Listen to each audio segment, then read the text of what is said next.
네, 반갑습니다, 여러분. 네, 롯데벤처스의 이종훈 상무입니다. 제가 이틀 만에 다시 이 무대에 왔는데 오늘 이번에 참석해 보니까 조직위에서 원소스 멀티유즈 연사의 원소스 멀티유즈를 정말 잘 실천하신 것 같습니다. 저뿐만 아니라 많은 분들이 여기서 한 3번, 4번 정도의 이제 무대를 이제 쓰는 일도 많은 것 같은데 뭐 어쨌든 이렇게 좋은 기회를 저희 같이 주셔서 감사드리고 네, 오늘 뭐 짧게나마 우리 쿠팡의 전전무님 모시고 이커머스의 미래 전망과 생존 가이드 한번 좀 들어보도록 하겠습니다. 뭐 저는 일단 빨리 각설하고 우리 정전무님의 소개를 좀 듣도록 하겠습니다. 큰 박수로 맞이해 주시죠. 네, 안녕하세요. 저 쿠팡에서 그 코퍼레이트 디벨롭먼트 담당하고 있는 정상엽이라고 하고요. 저는 2015년에 쿠팡 조인해서 지금 6년째 쿠팡에서 같이 일을 하고 있습니다. 네, 인사드리게 돼서 반갑습니다. 네, 다시 한번 박수 부탁드리겠습니다. 뭐 제 소개도 간단하게 드리면 저는 롯데벤처스에서 투자 총괄, 투자본부장 맡고 있는 이종훈입니다. 롯데에 조인한 지는 한 3년 반 정도 됐고요. 계속 벤처 캐피탈 쪽 언저리에 있었습니다.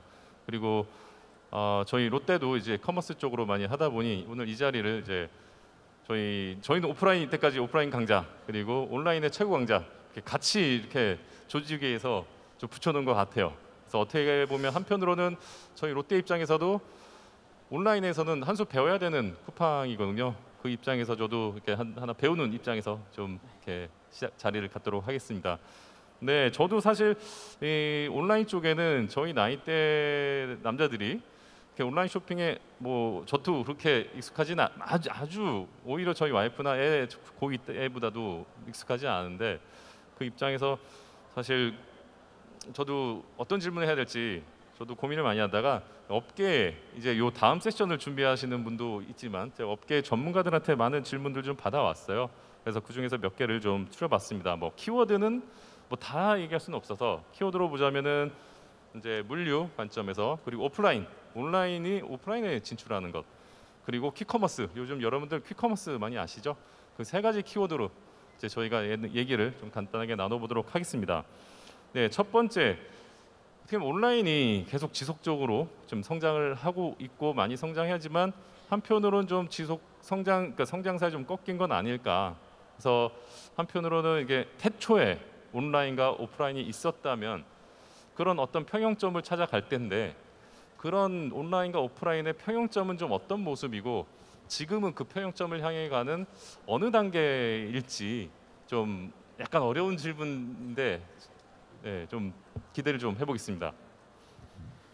일단 제가 이해한 거대로 좀 먼저 말씀을 드려보고요. 혹시 제가 조금 잘못 이해했거나 답변이 미진하면은 또 말씀 주셔도 좋을 것 같고요. 사실 쿠팡이 처음 저희가 이제 고객의 문제를 풀 그 준비를 하고 이 시작을 할 때 저희가 가장 많이 받았던 질문은 그거거든요.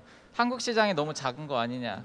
한국은 굉장히 작은 시장인데 이렇게 많은 투자와 뭐 도전이 필요한 거냐 이런 질문 굉장히 많이 받았었어요. 네네. 그런데 사실 지금 돌아보면 한국이 2019년, 2020년 기준으로 전 세계에서 이커머스 시장이 가장 큰 5번째 시장입니다. 사실 이 말씀을 드리면 좀 많이 놀라세요. 왜냐하면 우리가 생각할 때 우리보다 큰 나라들이 굉장히 많이 있잖아요. 뭐 유럽의 여러 나라들이라던가 또 북미에 있는 여러 나라들 이런 나라들보다 우리가 더 이커머스가 크다고 약간 이런 걸 좀 놀라워하시더라고요. 그런데 뭐 사실 우리나라 위에 있는 나라가 여러분들이 이케아시는 몇 개의 나라밖에 없어요. 뭐 중국, 미국, 그다음에 영국, 일본 이런 나라들만 지금 우리보다 더 큰 이커머스 시장을 가지고 있거든요. 그래서 어떻게 보면 이것에 대해서는 상당히 많이 좀 해소가 된 것 같아요. 근데 이제 지금 본부장님 말씀하신 것 같은 질문을 저희가 최근에 많이 받고 있죠. 그러면 이제 한국이 어느 정도 크다는 건 알겠는데 앞으로도 이렇게 빠르게 성장할 수 있냐? 성장이 더 금방 정체되는 거 아니냐? 이런 또 질문들을 많이 해주시는데 저희가 그 5번째로 큰 이커머스 시장이었잖아요. 작년까지 우리나라가. 근데 우리나라가 내년 내후년이 되면 전 세계에서 3번째로 큰 이커머스 시장이 됩니다. 이 의미는 뭐냐면은 우리나라가 굉장히 큰 이커머스 시장을 가지고 있지만 성장도 더 정체되고 있지 않다라는 거죠. 역설적으로 우리나라의 이커머스 시장의 성장이 정체되고 있다라면 우리나라보다 더 뒤에 있는 나라들의 성장률이 우리나라보다 더 빠를 것이고, 그러면 이 순위가 바뀌게 될 거잖아요. 그런데 오히려 많은 분들이 생각하시는 거랑은 반대로 우리가 5번째로 큰 시장이었는데 이제 3번째로 큰 시장이 된다라는 거죠. 사실은 우리가 충분히 크기도 하지만 성장의 관점에서도 이 가속도가 전혀 감속되고 있지 않다, 이런 거는 그냥 숫자로 말씀드릴 수 있을 것 같아요. 그리고 뭐 저희가 최근 한 5년 동안 우리나라의 그 이커머스 성장률이 20% 정도의 연평균 성장률을 기록하면서 지금까지 왔는데 2021년 세 번째 분기에도 우리나라의 이커머스 성장률이 19%에서 20% 정도 선을 계속 유지를 했거든요. 뭐 이런 것도 하나의 예가 될 수 있을 것 같아요. 그다음에 이제 유로 모니터라고 하는 뭐 전 세계에서 가장 공신력 있고 많은 그 리서처들이나 이제 회사들이 참고 레퍼런스로 삼는 그 리서치 센터에서도 2025년에 우리나라의 전체 이커머스 시장이 5천억 달러에 이를 거다라고 전망을 하고 있거든요. 어떻게 보면은 여러 기관들이 내놓는 예측치, 그다음에 뭐 과거와 현재 여러 숫자들, 그다음에 우리가 지금 바라보고 있는 고객들의 행동 패턴이라던가 구매 행태들을 봤을 때는 한국 시장이 굉장히 큰 이커머스 시장을 유지하면서도 이 성장 속도를 유지하면서 오히려 더 높은 랭킹에 있는 전자상거래 시장이 될 거라는 것에 대해서는 뭐 크게 의심하고 있지는 않습니다. 네, 말씀 잘 들었습니다. 네, 오프라인과는 도 세지만 어차피 온라인은 여전히 그 지금 뭐 평형점을 그 오프라인과 온라인 간의 평형점을 어딘지 가늠하기 어려울 정도로 온라인이 여전히 저 성장세를 가져가서 그 시장을 더 키워나갈 거라고는, 그러니까 그 성장세는 꺾이지 않고 있다. 예, 얼마든지 더 올라갈 수 있다. 그런 말씀으로 좀 이해하겠습니다. 그러면은 이 온라인으로 시작한 업체들이 오프라인으로도 많이 이제 진출하고 있습니다. 예, 대표적으로 여러분들도 많이 알고 계시죠. 몇 년 전부터 이제 대표적으로 아마존 같은 경우가 아마존고, 그리고 뭐 홀푸드도 인수하고 하면서 이쪽으로, 그러니까 오프라인으로 많이 진출하는데, 이러한 활동은 온라인 커머스 입장에서, 그러니까 어떻게 보면은 온라인 충분히 성장한다는데 오프라인으로 온다라는 거는 어떤 의미로 받아들여야 될지 뭐 그러니까 온라인 성장의 한계는 아니라고 이제 말씀하시는 건데, 그러면 규모 확장, 주가 방어 내지는 너무 욕심 있는 거 아닌가, 그런 생각도 듭니다. 그 사실은 저희가 이제 비슷한 질문들을 많이 받죠. 이 몇 가지 지금 토픽들이 조금 섞여 있어서 이제 제가 뭐 순서대로 좀 말씀을 드리자면은, 일단은 그 오프라인이랑 온라인을 약간 구분해서 의견을 주시는 경우들이 좀 많이 있는 것 같아요. 온라인은 이제 전자상거래고 오프라인은 일반 전통적인 뭐 레거시의 리테일러들이고, 이렇게 좀 구분해서 이를테면 오프라인이 온라인으로 간다, 온라인으로 오프라인이 간다, 이렇게 좀 이런 그 프레임을 가지고 질문을 주시는 경우가 많은데, 여기 계시는 분들이 아마 다 두 가지의 정체성이 있으실 거예요. 하나는 이 업계에 참여하고 있는 참여자로서의 그 관점이 있으실 거고, 또 하나는 이제 고객으로서의 관점도 가지고 계실 거거든요. 다들 어딘가에서는 물건을 구매하고 계시잖아요. 그런데 이 온라인이랑 오프라인이라는 구분은 이 업계에 참여하고 있는 그 참가자로서는 상당히 좀 익숙하고 편안한 접근이죠. 편안한 프레임이고, 오프라인에서는 뭐 오프라인에서 잘하는 곳들이 계시고 또 온라인에서 온라인 잘하는 곳들이 계시고, 근데 여러분들께서 고객의 관점에서 내가 어떻게 물건을 구매하고 있느냐라는 거 보시면 사실 이 온라인 오프라인이라는 관점으로 뭔가를 선택하고 계시진 않을 거예요. 저도 고객으로서의 정체성을 가지고 있거든요. 그런데 고객들은 그렇게 복잡하게 생각하지 않으시거든요. 어떤 게 나한테 가장 편리하냐? 언제 내가 가장 빨리 내 이 니즈를 해소할 수 있냐? 어디가 나한테 가장 낮은 가격을 제한하고 있느냐? 사실 이런 것들을 통해서 뭔가 결정을 하지. 근데 뭐 나는 온라인에서 구매하고 있어, 오프라인에서 구매하고 있어, 뭐 이런 식으로 접근 안 하시거든요. 그래서 어떻게 보면은 이제 좀 외람되지만 온라인이랑 오프라인으로 뭔가를 구분한다라는 것 자체가 굉장히 좀 공급자 중심의 접근이 아닌가, 저는 이런 생각도 좀 해봐요. 그리고 아마 이제 고객들은 잘 인지하지 못하고 계시겠지만 우리가 공급하는, 또 우리가 고객의 문제를 해결하는 많은 방식은 온라인, 오프라인 하나로 이렇게 편향되어 있지 않고요. 온라인과 오프라인이 섞여 있는 경우가 상당히 많습니다. 이를테면은 뭐 기존의 마켓플레이스들은 오프라인 없이 온라인만으로 고객들과 이제 어떻게 보면 이제 셀러들과의 그 물건의 사고팜을 중개를 해왔지만 쿠팡 같은 경우는 굉장히 큰 규모의 물류센터도 가지고 있고 그다음에 그 물건을 배송해 주시는 그런 역할을 하시는 분들도 계시고요. 이미 온라인과 오프라인 좀 상당 부분 섞여 있거든요. 그다음에 이제 지금 예로 들어주신 아마존 같은 경우에도 이제 저도 그 마운틴뷰에 출장을 갔을 때 아마존고 매장을 가봤지만 이 경험이 오프라인의 경험이라고 하기에는 온라인의 요소가 상당히 많아요. 이를테면은 뭐 그 제가 물건을 집어서 계산대를 거치지 않고 바로 나오는데 이제 그런 것들이 온라인에 그 오프라인에서의 센싱된 것들을 가지고 이것들을 다 체크를 해내고 그다음에 온라인에 있는 나의 페이먼트를 통해서 자동으로 결제가 되고 이런 것들이 있거든요. 그러면 그 아마존고에서의 오프라인에서의 경험을 온전히 오프라인에서의 커머스라고 말하는 것이 맞는지 사실 이런 것에 대해서도 좀 한 번 더 생각해보거나 의심해볼 여지가 있죠. 그래서 조금 이제 제가 좀 장황하게 말씀을 드렸지만 정리를 해보자면 온라인, 오프라인 이런 구분의 개념 자체가 공급자 중심적이고 어떻게 보면 이제 회사의 개념인 것이지 고객들은 이런 것에 대해서 전혀 개의치 않으시고 그냥 무엇이 나의 문제를 가장 저렴하고 빠르고 편리하게 해결해 주는지 그것에만 집중하고 계시기 때문에 저희도 고객의 눈으로 이 현상들을 바라본다라면 오히려 온라인, 오프라인의 구분보다는 자 그게 뭐든 우리가 고객의 문제를 가장 잘 해결하는 방법은 뭘까라고 고민을 하는 게 조금 더 고객의 눈높이에 맞는 접근이 아닐까 이런 생각도 좀 해봅니다. 아, 네. 제 입장에서 뭐랄까요? 너무 이분법적인 질문을 드린 건 아닌가 싶습니다. 네. 예, 지금까지는 쿠팡에 계신 분한테 좀 큰 그림에 대해서 좀 여쭤봤어요. 어떻게 보면 쿠팡에 대해서 질문하는 게 좀 더 대답하시기 편하실 텐데 조금 이제 브로드하게 진짜 커머스 자체에 대해서 좀 말씀을 좀 듣고 싶었고요. 그렇다면 이 상황에서 자 한국의 아마존이라 불리는 쿠팡의 오프라인 방향성도 아마존과 비슷하게 아니면 좀 우리 독자만의 방향성을 좀 가지고 계신지 조금 힌트를 좀 주시죠. 뭐 제가 이 오프라인 온라인의 구분 자체가 굉장히 공급자 중심적이고 있고 그다음에 고객의 눈높이에 맞지 않다라고 말씀을 드렸지만 그리고 이제 저희는 계속 고객의 눈높이에서 문제를 해결하고 문제를 정의하려고 노력을 하고 있지만 그럼에도 불구하고 뭐 저희도 여전히 부족한 것들이 있을 거거든요. 그래도 이제 사실은 계속 그 노력들을 하고 있습니다. 이게 뭐 우리의 문제 해결 방식을 우리의 관점으로 뭐 정의하고 프레임을 만들기보다는 고객의 관점에서 해결하자 이렇게 보고 있고 그다음에 뭐 앞서도 말씀드렸지만 우리가 고객의 문제를 해결하는 방식 자체가 이미 한쪽에 편중된 형태가 아니라 이 두 가지가 섞여 있고 굉장히 하이브리드된 형태로 문제를 해결하고 있거든요.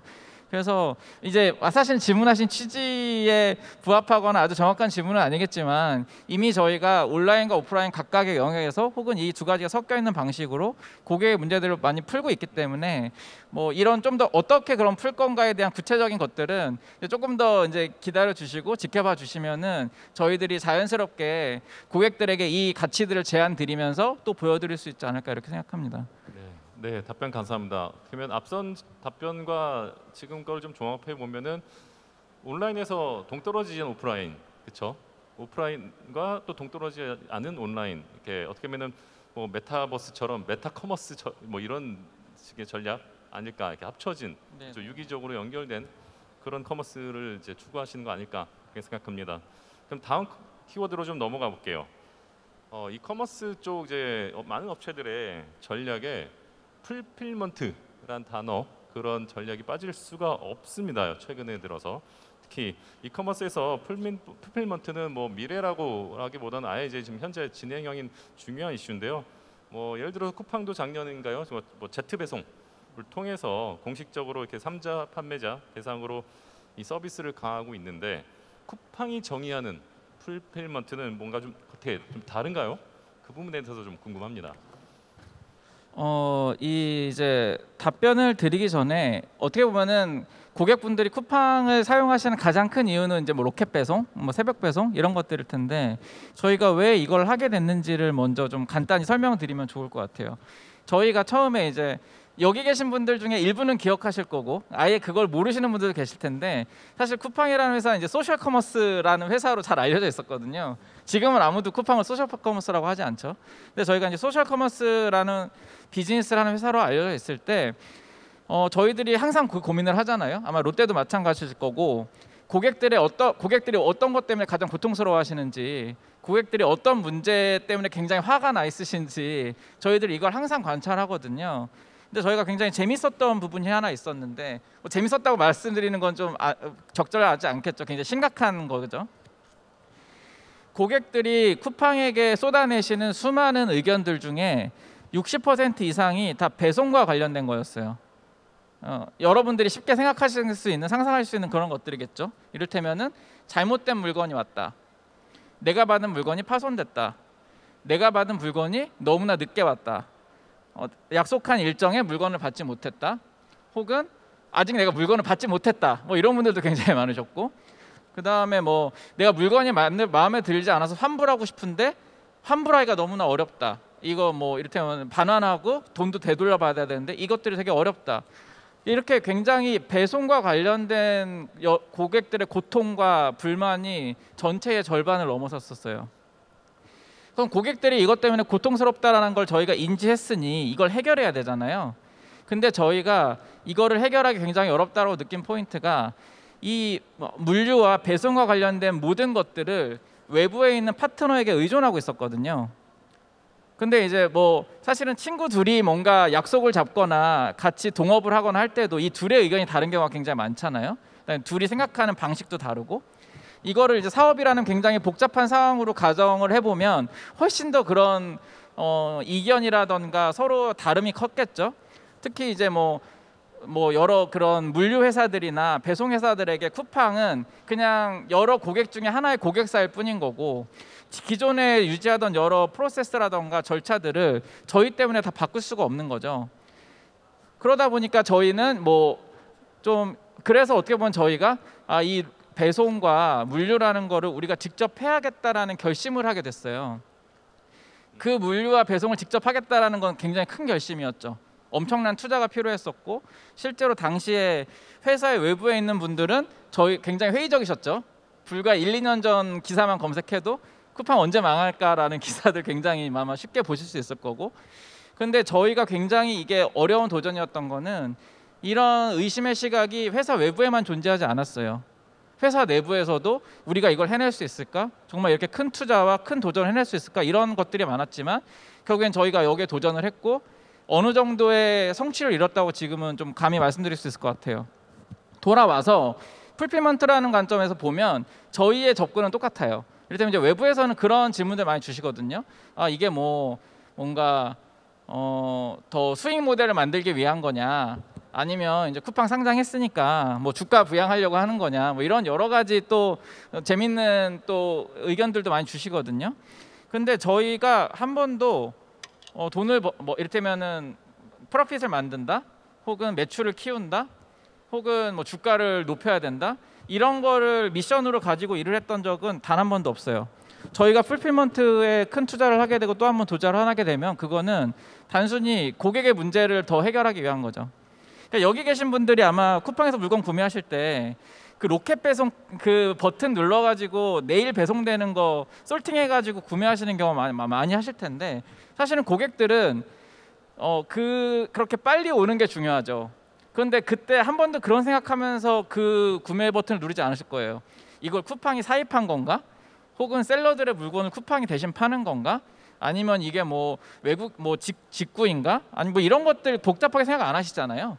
그냥 내일 물건이 오고 쿠팡이 우리랑 약속한 날짜와 가격을 지키는 거, 그거만 중요하시죠. 저희가 풀필먼트 서비스를 해서 셀러들에게 이를테면 제트배송이나 이런 형태로 풀필먼트를 제공한다고 하면 그거는 고객들에게 그런 일관된, 그 다음에 굉장히 편리한 경험을 확대하기 위한 겁니다. 이것 때문에 뭔가 돈을 번다라거나 그래서 주가를 부양한다라거나 이런 것들은 저희의 미션이 아니죠. 우리가 원하는 거는 고객들이 싸고 편리하고 빠른 경험을 최대한 넓게 더 많이 하실 수 있게 하는 거, 그게 저희가 해야 될 일이죠. 왜냐하면 고객들은 그거밖에 관심 없으시거든요. 이 물건을 쿠팡이 사입했는지, 셀러들의 물건을 중개하는지, 뭐 직구로 가져오는 건지, 미국에서 가져오는 건지, 중국에서 가져오는 건지 고객들은 하나도 궁금해하지 않으세요. 그냥 내가 가장 싸게, 편리하게, 빠르게 약속된 날짜에 물건을 우리 집 앞으로 봐줄 수 있느냐만 중요하죠. 그래서 저희의 풀필먼트는 그렇게 복잡하지 않을 거예요. 이걸 한다고 하면 그냥 고객들에게 더 나은 경험을 제공하기 위해서 풀필먼트를 할 뿐이죠. 근데 이것도 역시 저희가 로켓 배송을 했을 때처럼 굉장히 어려운 미션이겠지만 저희가 이제 방법을 찾아내는 게 저희가 해야 될 일이고 고객들이 그걸 저희한테 기대하시기 때문에 저희는 무조건 방법을 찾아낼 거고요. 예. 말씀 잘 들었습니다. 예, 결국 스피드와 고객 가치네요. 그러면 그렇게 그 두 가지 키워드를 연결했을 때 또 다른 키워드가 이제 자연스럽게 연결이 됩니다. 바로 퀵커머스입니다. 여러분들 이제 퀵커머스라고 이제 많이들 아실 텐데 배달의 민족에서도 시작했고 쿠팡에서도 하고 계신데 사실 쿠팡도 이제 퀵커머스에 뛰어드셨는데 그리고 이 시장이 꽤 크게 확대가 되고 있습니다. 어떻게 보면 이게 로켓 배송에 이제 시작하신 것처럼 어떻게 보면 퀵커머스도 또 하나의 또 다른 이제 더 빠른 배송을 이제 시작을 하시는 건데 이 퀵커머스가 또 이 이커머스의 또 다른 미래 입장에서는 어떤 존재일지 로켓 배송처럼 보시는 건지 아니면 퀵커머스는 좀 또 다르게 보시는지 좀 궁금합니다. 사실은 이제 제가 뭔가 이렇게 말씀드릴 정도로 저희도 아직 뭐 이렇게 많이 정리가 된 상황이 아니고 그냥 여러 가지 시도들을 해보면서 고객들이 어떤 걸 좋아하시는지를 좀 확인하고 있는 단계라고 이해해 주시면 되고요. 그리고 제가 뭐 이렇게 뭔가 아직 자랑스럽게 말씀드릴 만한 것들이 많지는 않아요.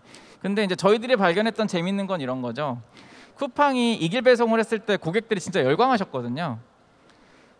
그러면 이제 고객들은 거기까지만 기대하시느냐? 전혀 그렇지가 않더라고요. 24시간 안에 배송해주면 너무 좋아하셨었는데 그거를 16시간 안에 배송하니까 또 더 좋아하세요. 그 다음에 그거를 지금 저희 뭐 쿠팡 프레시나 와우 로켓 쓰시는 분들은 경험하시겠지만 이제는 뭐 11시 59분에 주문을 하면 그거를 새벽 7시 전에 갖다 주잖아요. 그러면은 그것도 좋아하세요. 그러니까 저희들이 발견한 건 이런 거죠. 고객들은 절대 만족하지 않으신다. 24시간 배송하면 거기서 만족하고 더 이상 기대하지 않으시냐? 전혀 아니죠. 저희는 그럼 이제 반나절 안에 배송을 해야 되고요. 그러니까 반나절 안에 배송하면 거기까지 만족하시고 이제 더 이상 기대하지 않으시냐? 전혀 그렇지 않아요. 7시간 안에 배송하는 서비스가 나오면은 그걸 쓰세요. 그리고 절대 과거로 돌아가지 않으시죠. 6시간 배송, 12시간 배송을 경험하시고 나면 24시간 배송은 더 이상 거듭떠보지도 않으세요. 고객분들은 굉장히 냉정하시더라고요. 굉장히 냉정하시고 항상 저희에게 더 나은 걸 기대하세요. 더 나은 걸 달라고 요구하시고 그게 있으면 냉정하게 저희를 버리세요. 어떻게 보면은 지금 많은 분들이 쿠팡에 열광하시고 쿠팡의 서비스를 활용하고 계시지만 저희들이 고객의 기대에 미치지 못하는 순간 고객들은 까맣게 다 잊으실 거예요. 쿠팡에 그동안 열광했던 것들, 쿠팡 열심히 쓰셨던 것들 하나도 기억하지 않으시고 더 나은 서비스를 제공해주는 회사로 그냥 냉정하게 가실 거거든요. 어떻게 보면 뭐 말씀하셨던 많은 것들, 뭐 풀필먼트든 퀵커머스든 그 모든 것들은 계속 이제 고객의 기대에 부합하고 그분들의 저희에 대한 믿음에 보답하기 위해서 하는 수많은 것들 중에 그냥 하나라고 이해해 주시면 될 것 같아요. 뭐 저희가 이 각각에 대해서 그 이상의 뭔가 복잡한 기대를 갖거나 뭔가 다른 의도가 있거나 이렇게 하기보다는 그냥 고객들은 항상 7시간보다 6시간을 더 원하시고 항상 1,000원보다 900원을 더 좋아하시더라고요. 계속 그걸 위해서 하는 거죠. 퀵커머스든 뭐 풀필먼트든 아니면 그 밖에 저희가 하는 모든 기술적인 도전들에 대한 뭐 성취든 그 모든 것들은 고객들이 원하시니까 그냥 하는 거라고 이해해 주시면 될 것 같아요. 네, 오늘 이렇게 크게 세 가지 키워드에 대해서 말씀을 나눴는데 그 키워드에 다 이제 하나로 합쳐지는 게 방향성이 딱 하나가 나왔네요. 고객죠, 고객의 만족인데, 예, 그거 그 말씀을 하니까 또 말씀을 좀 마지막으로 약간 짚고 줄 수 있는데, 고객 여러분들 소비자들이시잖아요. 대부분 그 소비자들에게는 참 너무나 좋은 쿠팡인데 맞죠? 근데 판매자들에게는 좀 참 많이 어렵다라는 얘기가 시장에 좀 있습니다. 그 입장에서 이제 쿠팡은 어떻게 말씀을 주시겠습니까? 그러니까 뭐 어떻게 보면은 여러 매체라던가 이런 것을 통해서 그런 어려움들에 대해서 또 많이 또 듣고 또 물어봐 주시는 분들도 계세요. 사실 그럴 때마다 이제 좀 죄송한 마음도 들죠. 저희가 항상 최선을 다해도 완벽할 수가 없다 보니까 사실 고객에게도 마찬가지예요. 저희가 아무리 열심히 해도 저희한테 실망하시고 저희한테 화를 내시는 고객분들도 계시고 뭐 저희 이런 중소상공인 분들도 비슷하신 것 같아요. 저희들이 열심히 하고 많이 고민하고 또 실행하지만 항상 부족한 부분들이 있으니까요. 그런데 뭐 아까 제가 첫 번째 질문에 대해서 여러 가지 숫자를 기반으로 해서 설명을 드렸잖아요. 한국 이커머스 시장의 크기라던가 성장성이나 매력도라는 것에 대해서 여러 가지 숫자를 말씀드렸는데 이 질문에 대해서도 좀 비슷한 접근을 한번 해보면 어떨까 싶어요. 지금 코로나 때문에 모두가 다 힘들었지 않습니까? 작년에. 사실은 그 힘듦은 우리 모두들 다 겪었지만 특히 그 중소상공인들이 정말 뼈저리게 경험하셨어요. 그래서 우리나라 전체로 보면 그 중소상공인들의 개별 매출이 평균적으로 10% 정도 감소했어요. 10%면 어떤가요? 체감적으로. 우리 연봉이 10% 줄어든다고 생각해 보세요. 굉장히 고통스러운 일이죠. 그런데 쿠팡에서 물건을 파시는 소상공인들의 매출은 2배가 성장했어요. 평균적으로. 그럼 저희가 좀 그래도 잘한 거 아닐까요?